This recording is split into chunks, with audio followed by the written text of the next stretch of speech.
welcome my dear lovely viewer Master House 24 আমি Mohammad Muktar Hossain English teacher Mohammad Ali academy সবাইকে স্বাগতম শুভেচ্ছা এবং অনেক অনেক ভালোবাসা জানাই। তোমরা যারা 6 থেকে 12 ক্লাসে বিভিন্ন কলেজ বিশ্ববিদ্যালয় হায়ার এডুকেশন জব অ্যাপ্লিকেশন সব ক্ষেত্রে দেশে বিদেশে সব ক্ষেত্রে তোমাদের এমন একটি ইংলিশ নলেজ প্রয়োজন রয়েছে যার মাধ্যমে সব ক্ষেত্রে তোমরা সাকসেসফুল হতে পারবে।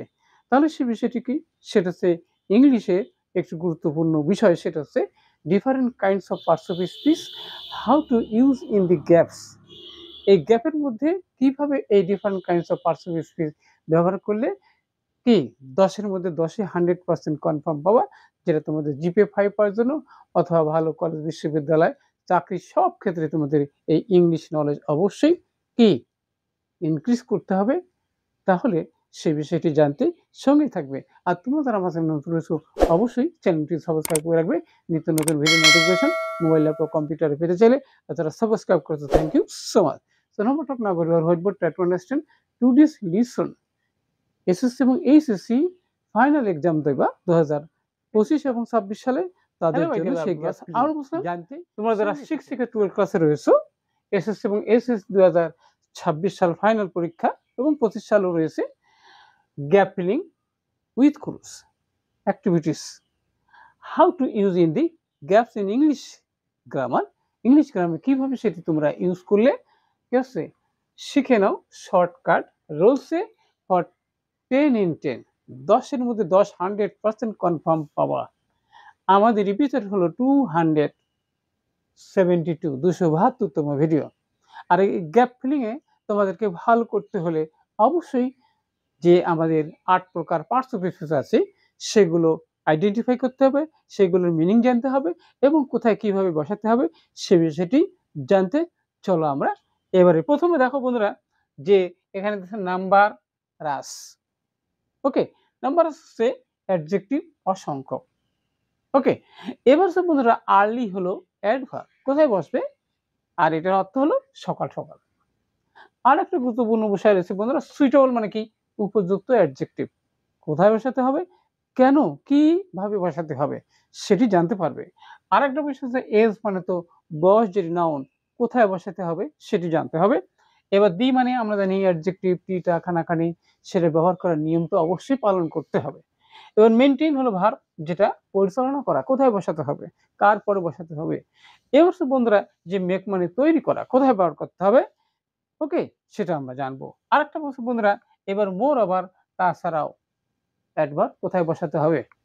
এবার ফ্রেশ মানে টাটকা অ্যাডজেক্টিভ কোথায় বসাতে হবে।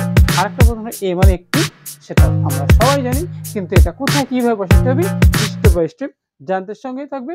আর ভিডিওটি কেমন লাগলো অবশ্যই লাইক শেয়ার করতে ভুলবে না। তাহলে দেখো বন্ধুরা যে প্রথমে morning walk is an exercise, যে সকালবেলার হাঁটা একটি ব্যায়াম।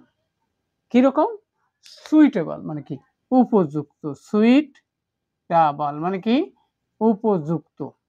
তাহলে এই ব্যায়ামটা উপযুক্ত কাদের জন্য, for the people of all.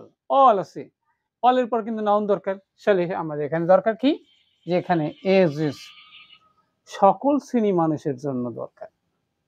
এখন বলছে ইট গিভস আস, এটা আমাদের দেয়, কি দেয় এর উপকার, কত প্রকার উপকার, তাহলে অনেক প্রকার। নাউনের আগে অ্যাডজেক্টিভ বসে, তাহলে এখানে আমরা লিখবো কি নাম্বারাস। ওকে, এবার হচ্ছে বন্ধুরা দেখো এখানে বন্ধুরা দেখো পিপল রয়েছে, নির্দিষ্ট করে কোনো ব্যক্তিকে বোঝালে তাহলে তখন কি হয়, তাহলে আমি তখন বসি দি বসে অ্যাডজেক্টিভ যেটা নাউনের আগে বসে অবশ্যই মনে রাখতে হবে। এবার হু কি হচ্ছে ওয়াক আপ, যারা ওঠে, কখন ওঠে এখানে বন্ধুরা অ্যাডভার্ব, তাহলে আর্লি মানে কি সকাল সকাল যারা ওঠে। অ্যান্ড গো আউট এবং তারা যায়, এখানে কিন্তু ওয়াক মানে হাঁটা, যেটি নাউন আছে আর নাউনের আগে কি বসে এই বসে, তাহলে আমরা জানি কি ওভারে ওয়াক হাঁটাহাঁটি করার জন্য তারা বাইরে যায়। ওকে, এবার হচ্ছে ক্যান এনজয়, আর তারা উপভোগ করতে পারে। এবার কি মর্নিং এয়ার সকালের বাতাস, বাতাসটি কেমন, তাহলে সে বাতাসটি হচ্ছে ফ্রেশ মানে টাটকা বাতাস, সতেজ বাতাস। তাহলে এখানে বন্ধুরা জানো যে এখানে অ্যাডজেক্টিভ নাউনের আগে বসে, তাহলে অবশ্যই তোমরা বুঝতে পারছো কোথায় কিভাবে বসাতে হবে। এবার বন্ধুরা আরো আছে বন্ধুরা, ইহা ছাড়াও যদি বোঝায় তাহলে তখন আমরা ব্যবহার করব যে মোর ওভার, তাছাড়াও। দিস এক্সারসাইজ হেল্পস দেম, তাদের সাহায্য করে, কি সাহায্য করে? Good health. তাহলে ভালো স্বাস্থ্য পরিচালনা যদি বোঝায় তাহলে সেখানে আমরা মেইনটেইন, মেইনটেইন মানে কি? নিয়ন্ত্রণ করা, পরিচালনা করতে সাহায্য করে। তাহলে আমরা দেখলাম বন্ধুরা যেখানে কিন্তু যে ভার্ব হয়েছে, এখানে কিন্তু বেয়ার ইনফিনিটিভ ভার্ব হয়েছে।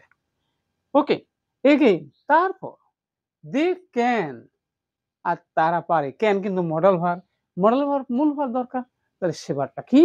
সেখানে আমরা MAKE, মেক এ গুড কি স্টার্ট অফ দেয়ার ওয়ার্ক, তাদের কাজ শুরু করতে পারে। তাহলে আজকের ভিডিও থেকে নিশ্চয়ই তোমরা দেখতে পেলে, বুঝতে পারলে যে gap filling a different kinds of parts of speech কোথায় কিভাবে ব্যবহার করলে 10 in 10, 10 এর মধ্যে 10 পাবা, যেটা তোমাদের জিপিএ 5 পাওয়ার জন্য ভেরি ভেরি ইম্পর্টেন্ট। আজকের ভিডিওটি নিশ্চয়ই তোমাদের অনেক ভালো লেগেছে। এরকম গুরুত্বপূর্ণ video notification mobile, laptop, computer পেতে অবশ্যই চ্যানেলটি সাবস্ক্রাইব করে রাখবে। সবাইকে অনেক অনেক ধন্যবাদ এতক্ষণ সাথে থাকার জন্য। পরবর্তীতে আমরা নতুন বিষয় নিয়ে হাজির হব। ততক্ষণ আল্লাহ হাফেজ।